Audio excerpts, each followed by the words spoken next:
অবৈধভাবে পাচারের অভিযোগে গরু ভর্তি 4টি পিকআপ ভ্যান সহ 15 জন আটক। জেলা জুড়ে অবৈধভাবে বালি কয়লা পাচারের সঙ্গে পাল্লা দিয়ে সমানতালে বেড়ে চলেছে গরু পাচার। তাই তো বালি কয়লার পাশাপাশি গরু ভর্তি গাড়ি সহ পাচারকারীরা পুলিশের জালে আটকা পড়েছে। সেরূপ আজ 22শে মে সকালের দিকে ডিএসপি ডিইবি স্বপন কুমার চক্রবর্তীর নেতৃত্বে একটি বিশেষ দল রামপুরহাট থানার অন্তর্গত মনসুবা মোড় থেকে তারাপীঠের মাঝামাঝি পাকা রাস্তার উপরে অবৈধভাবে গরু পরিবহনের বিরুদ্ধে অভিযান চালানো হয়। সেক্ষেত্রে গরু ভর্তি 4টি পিকআপ ভ্যান আটক করে অভিযান চালিয়ে যানবাহনের ভিতর থেকে 27টি বড় আকারের গরু উদ্ধার করা হয়েছে, যেগুলো গাড়ির ভিতরে দড়ি দিয়ে নির্মমভাবে আটক রাখা হয়েছিল। চালকদের কাছে কোনো বৈধ কাগজপত্র না থাকায় 27টি গরু ভর্তি 4টি পিকআপ ভ্যান, 4 জন গাড়ির চালক সহ মোট 15 জনকে আটক করা হয়।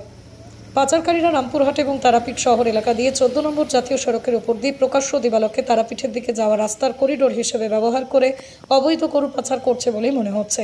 স্থানীয়দের পাশাপাশি তারাপীঠ মন্দিরে দর্শন করতে আসা বহিরাগত অনেক ভক্তরাও এই ধরনের অবৈধ কার্যকলাপে অতিষ্ঠ। বাজেয়াপ্ত গাড়ি গরু সহ ধৃতদের স্থানীয় রামপুরহাট থানার পুলিশের কাছে হস্তান্তর করা হয়েছে এবং আইন অনুযায়ী অপরাধীদের বিরুদ্ধে ব্যবস্থা নেওয়ার নির্দেশ দেওয়া হয়েছে বলেই পুলিশ সূত্রে জানা যায়।